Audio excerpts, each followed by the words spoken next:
আজকে আমরা এই মেলাটির স্থানে এসে যেটি দেখেছি, আমাদেরকে বিক্রেতারা যেমনটি জানিয়েছেন যে এই মেলাতে মোট 20টির মতো স্টল রয়েছে।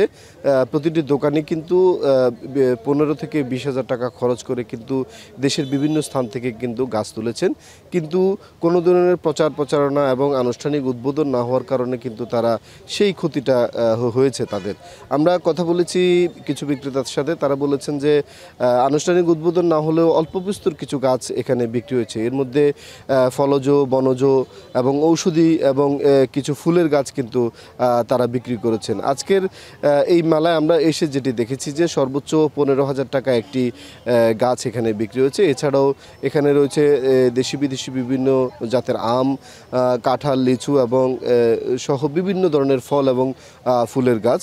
তবে বিক্রেতারা যেটি বলেছেন যে এই যে তাদের অন্যান্য বছর তারা যে পরিমাণ বিক্রি করেন, এই বছর কিন্তু বৃক্ষমেলায় তারা বিক্রি করতে পারেননি, তারা কিন্তু ক্ষতি হয়েছে। অপরদিকে বন বিভাগ যেটি বলেছেন যে এই যে যারা নার্সারি মালিক এবং যারা বিক্রেতা রয়েছেন তারা যাতে ফুসিয়ে উঠতে পারেন তার জন্য মেলাটি আরও 1 সপ্তাহের মতো বর্ধিতকরণ করা হয়েছে, অর্থাৎ আগামী শনিবার পর্যন্ত এখানে গাছ বিক্রি হবে।